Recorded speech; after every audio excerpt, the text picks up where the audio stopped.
우리 함께 인사 나누시겠습니다. 사랑합니다. 네, 오늘 말씀 제목은 실패자만 쓰시는 하나님입니다. 상당히 도전적인 제목입니다.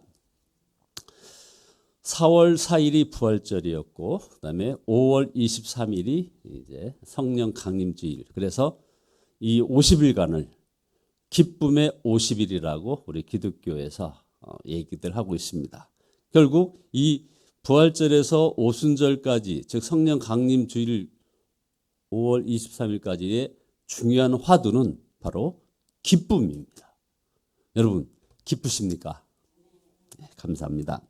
오늘 말씀을 듣고 내 기도, 이 지체된 기도의 응답이 어느 시점에서 응답이 시작될 것인가 하는 점과, 그 다음 지금 내가 당하고 있는 애매한 이 고난과 어려움이 어느 시점에서 이제 해결될 것인가 하는 것을, 그 포인트를 보시는, 그런 눈이 뜨여지시는 그런 시간 되기를 예수 그리스도의 이름으로 축원드립니다.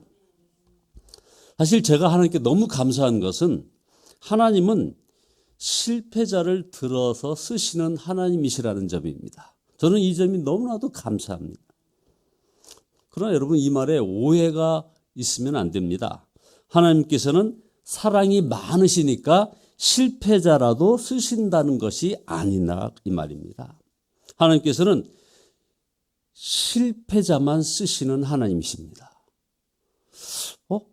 저는 그것이 너무나 감사하지만 이 말씀에 선뜻 아멘이 되지 않고 고개를 갸우뚱하시는 분들이 지금 여러 분 계신 것 같습니다. 유튜브로 보시는 분들 제 눈에는 안 보이지만 제 마음의 눈에는 다 보입니다. 무슨 말도 안 되는 소린가. 자, 그러면 실패자가 아닌 사람은 우리 하나님께서는 쓰시지 않는다는 것인가? 예, 맞습니다. 우리 하나님께서는 실패자가 아닌 사람은 절대 쓰지 않으십니다. 고린도전서 1장 27절에서 정확하게 나타나 있습니다. 세상에 미련한 것들을 택하사 지혜 있는 자들을 부끄럽게 하려 하시고, 세상에 약한 것들을 택하사 강한 것들을 부끄럽게 하시며, 하나님께서 세상에 천한 것들과 멸시받는 자들과 없는 것들을 택하사 있는 것들을 폐하려 하시나니. 자, 여러분, 여기에 열거된, 앞부분에 열거된 모든 분들은 다 실패의 모습입니다. 이는 아무 육체도 하나님 앞에서 자랑하지 못하게 하려 하심이라고 했습니다. 그러나 분명히 우리가 알아야 할 것은 실패자가 아닌 사람은 아무도 없다는 것입니다. 자신이 실패자여 죄인임을 깨달은 사람이냐, 아니면 자신의 실패와 부족함을 감추고 오히려 자기를 자랑하려는 교만한 자가 아니냐 하는 이 차이만 있을 뿐이다, 이 말입니다. 오늘 설교 첫 번째로, 그러면 왜 베드로인가 하는 제목으로 말씀을 이어가겠습니다. 오늘 본문은 예수님께서 승천하시기에 앞서서 예수님을 대신하여 교회와 성도들을 맡아 목양을 책임을 베드로에게 맡기시는 장면입니다. 그런데 여기에 우리가 질문이 생깁니다. 왜 하필 베드로인가? 베드로는 예수님을 3번이나 부인했던 그야말로 명백한 실패자입니다. 그런데도 예수님께서 베드로에게 이 엄청난 사명을 맡기신 이유는 무엇이냐 이겁니다. 어떻게 우리 예수님께서는 그렇게 사람 보는 눈이 없으실까? 그러나 예수님은 정확하게 사람을 보고 계셨습니다. 한마디로 예수님께서 이제는 베드로가 자격을 갖추었다라고 보셨기 때문에 이 사명을 주신 것입니다. 그러면 도대체 베드로가 무슨 자격을 갖추었다는 것입니까? 베드로는 자신을 믿지 않는 자가 된 것입니다. 바로 이 점입니다. 아니, 믿을 수가 없었습니다. 예수님을 3번이나 부인했던 나 같은 자가 무슨 자격이 있나? 그런 베드로가 주님의 택함을 받았다는 것입니다.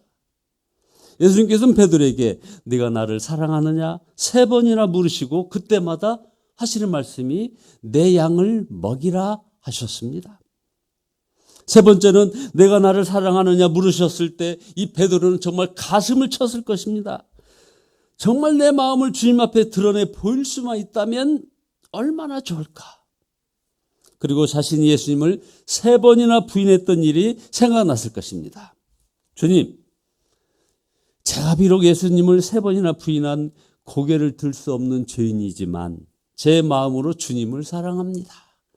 저를 주님이 다시 찾아주시고 제게 맡기신 이 사명, 그래서 주님을 저는 정말 사랑합니다. 이렇게 3번 고백하고 베드로가 예수님을 3번 부인한 그 죄를 씻어주시고 우리 예수님께서 교회와 양떼들을 베드로에게 맡기셨던 것입니다. 자, 두 번째요. 자, 그럼 여러분, 베드로가 예수님으로부터 그 사명을 받고 베드로는 어떻게 살았을까요?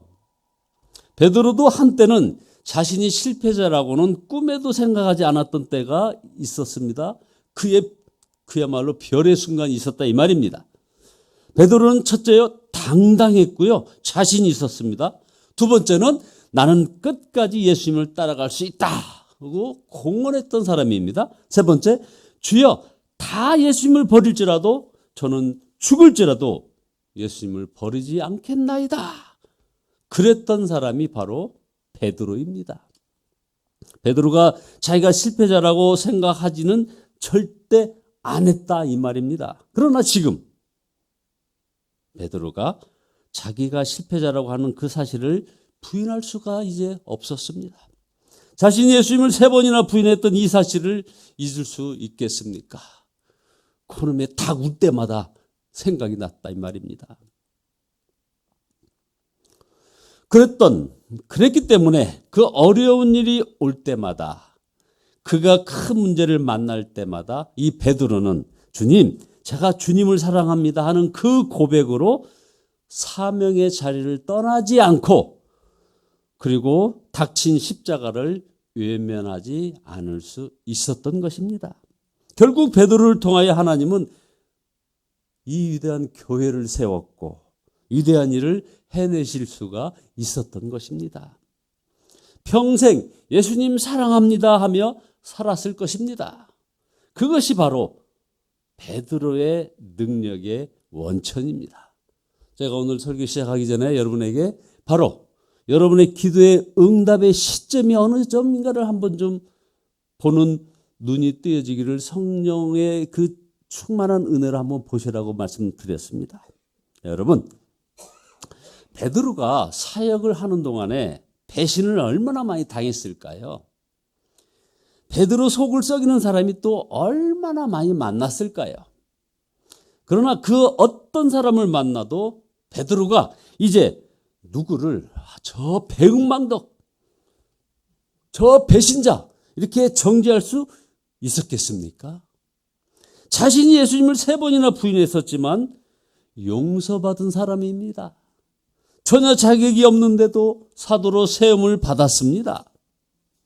그는 어떤 사람도 용서하며 사랑하며 살았습니다. 그래서 하나님께서 그 베드로에게 사명을 맡기실 수 있었던 것입니다. 여러분, 베드로가 쓴 성경을 읽어보면 베드로가 어떤 사람이 되었는가를 잘 알 수 있습니다. 베드로는 정말 용서의 사람이요 사랑의 사도가 되었던 것입니다. 베드로전서 3장 8절에 보면 마지막으로 말하노니 너희가 다 마음을 같이하여 동정하며 형제를 사랑하며 또 그들을 불쌍히 여기며 겸손하며 악을 악으로 욕을 욕으로 갚지 말고 도리어 복을 빌라. 이를 위하여 너희가 부르심을 받았으니 이는 복을 이어받게 하려 하심이라. 여러분, 지금 이 순간에 우리가 복을 빌어야 할 사람 많지 않습니까, 여러분? 베드로전서 4장 7절에는 또 만물의 마지막이 가까웠으니 그러므로 너희는 정신을 차리고 근신하여 기도하라. 무엇보다도 뜨겁게 서로 사랑할지니 사랑은 허다한 죄를 덮느니라. 자, 그러면 세 번째요. 이제 우리의 삶에 한번 적용을 해보는 겁니다. 우리는 여기서 알게 됩니다. 진정한 그리스도인은 용서의 사람, 사랑의 사람이라는 것입니다.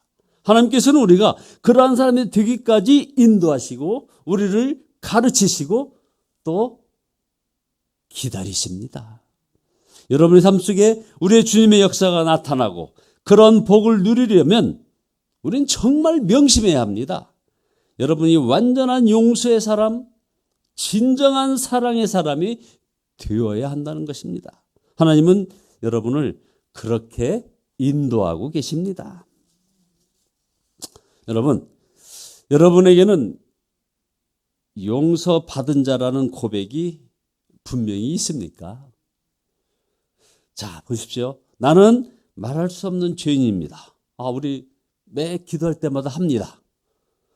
지옥에 갈 수밖에 없는 죄인입니다. 역시 합니다. 영원히 버림받을 수밖에 없는 실패자입니다. 그런 내가 예수님의 십자가의 은혜로 용서를 받았습니다. 하나님께서 나를 사랑하시고 독생자를 주시고 그 예수님은 나를 구원하시려고 십자가에서 보혈을 흘려주셔서 나는 용서받은 사람입니다. 나는 아무 자격이 없지만 하나님의 엄청난 은혜와 사랑을 받은 자입니다. 이 믿음이 분명하시느냐 이겁니다. 그렇다면 어찌 다른 사람을 정죄하고 판단할 수 있겠느냐 하는 것이죠. 하나님은 지금도 기다리고 계십니다. 우리가 진정으로 은혜의 사람, 용서의 사람, 사랑의 사람이 되기를 기다리십니다. 왜냐하면 그때부터 역사하실 수 있기 때문입니다. 여러분, 하나님이 기다리신다는 것은 뭘 기다리신다는 겁니까? 하나님이 여러분이 하는 기도에 응답을 할 그 시점을 기다리고 계신다는 것입니다. 여러분의 기도의 소망이 응답되는 그 시점이 빨리 오기를 우리 하나님은 기다리고 계신다는 것입니다. 여러분, 예수님께서는 용서와 사랑의 사람이 된 이 베드로에게 명령을 하셨습니다. 사명을 주셨습니다. 내 양을 먹이라 하셨습니다. 여기서 양이란 사람을 말하는 것입니다. 여러분 아십니까? 우리가 져야 할 십자가 중에 가장 어려운 십자가가 무엇인지 아십니까? 바로 사람 십자가입니다. 오늘 우리 중에 사람 십자가를 지고 고통당하는 분이 많이 있으실 것입니다. 우리가 무슨 힘으로 사람 십자가를 지고 갈 수 있습니까? 예수님께서 베드로에게 바로 내 양을 맡긴다 하시면서 요구하신 것은 오직 주님을 사랑하라는 것입니다. 여러분, 여기에 이 사람 십자가 지고 갈 힘의 원천을 보시는 눈이 띄어지시기를 예수 그리스도의 이름으로 축원드립니다. 그렇습니다. 주님을 사랑하는 것이 바로 열쇠입니다. 능력입니다. 사람 십자가는 주님을 사랑하는 마음으로 질 수 있는 것입니다. 이 고백 속에서 사람 십자가를 질 수 있는 능력이 생기는 것입니다. 바로 여기에 영원한 행복과 사랑의 비밀이 있는 것입니다. 우리는 누구에게나 아무에게나 당신은 나를 사랑합니까? 라고 묻지 않죠. 내가 정말 사랑하는 사람에게 가서 나를 사랑하느냐고 묻는 것이죠. 그러므로 우리가 아무에게나 다 나를 사랑하세요? 이렇게 하지 못합니다. 그런데 우리 예수님께서는 나를 사랑하느냐고 지금 하셨습니다. 그 말은 사실은 예수님이 나를 사랑하신다는 그런 뜻입니다. 여러분 아십니까? 우리 모두는 하나님으로부터 이미 사랑의 프로포즈를 받은 그런 존재들입니다. 여러분, 십자가가 바로 나의 십자가로 믿어지는 그 순간 말입니다. 예수님의 십자가로 나의 죄가 사해졌음이 믿어지느냐 말입니다. 그렇다면 하나님의 프로포즈를 받은 사람이라 이 말입니다. 내가 너를 사랑한다. 이 십자가를 볼 때마다 우리는 하나님으로부터 사랑한다는 그런 고백을 받은 존재들이라 이겁니다. 그러나 아직 중요한 것이 남아 있습니다. 그것은 이제는 우리가 하나님께 사랑을 고백할 차례가 되었다는 것입니다. 이 고백을 제대로 안 해서 지금 문제가 시작된 거 아닙니까? 하나님은 사랑의 고백을 이미 하셨습니다. 이제 우리가 대답을 할 때라고 말씀 올렸습니다. 그래서 예수님께서 베드로에게 네가 나를 사랑하느냐 하고서 그것도 3번씩이나 물으심으로 부활 이후에 그 차가웠던 베드로의 그 마음을 우리 예수님이 풀어주신 거 아닙니까? 여러분은 하나님께 하나님, 저도 하나님을 마음을 다하고 뜻을 다하고 목숨을 다하여 사랑합니다. 대답 드리는 분들 맞죠? 이 점이 중요합니다. 주님, 제가 주님을 사랑합니다라고 이 고백에 여러분에게 닥친 모든 시험을 이기는 능력이 있다는 것입니다. 하나님을 사랑한다는 고백으로 이제 인생이 바뀌는 것입니다.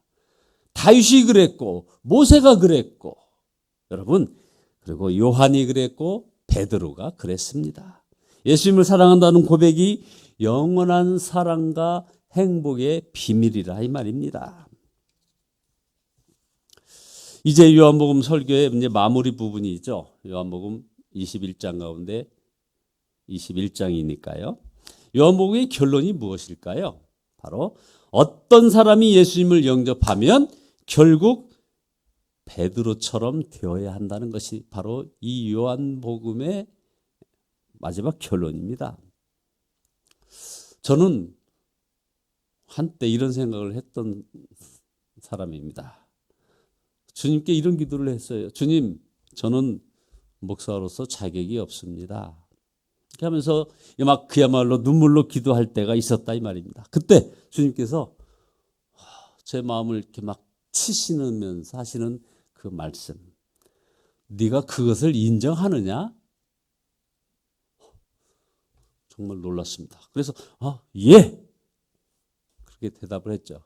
그렇다면 그 마음으로 다른 사람을 대해라 이렇게 말씀하시는 것 같았습니다.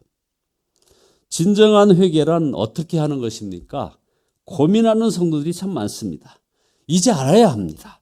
진정으로 회개하였다는 말은 다른 사람의 죄를 보고 용서하는 사람, 사랑하는 사람이 되었다는 것입니다. 결론입니다. 여러분, 이 시간에 우리가 이렇게 하나님 앞에 서 있습니다. 주님께서는 남편을 사랑하느냐, 아내를 사랑하느냐, 그 말도 안 듣는 아이들을 사랑하느냐, 김 집사, 이 집사를 사랑하느냐, 부모를 사랑하느냐, 교인들을 정말 사랑하느냐, 직장에서 동료들을 사랑하느냐, 이렇게 묻지 않으십니다. 우리 예수님은요, 바로 정확하게 질문을 합니다. 네가 나를 사랑하느냐, 이렇게 물으십니다. 예수님, 사랑합니다 하고 반복하여 고백하여 보세요, 여러분. 언제 여러분이 가슴을 저리도록 주님, 제가 주님을 사랑합니다. 이런 고백을 뜨겁게 해보셨습니까? 언제 해보셨습니까? 까마득하지 않았습니까, 여러분? 주님, 이 자격 없는 사람, 이제 은혜 받았고 도무지 용서할 수 없는 죄 용서받았고 저 때문에 우리 주님이 십자가 지셨고 정말 주님을 사랑합니다. 제가 주님께 드릴 수 있는 고백은 이것 하나밖에 없나이다 하는 이 고백이 오늘 이 시간에 저와 여러분 모두 우리의 고백이 되어지기를 예수 그리스도의 이름으로 축원드립니다. 기도하시겠습니다.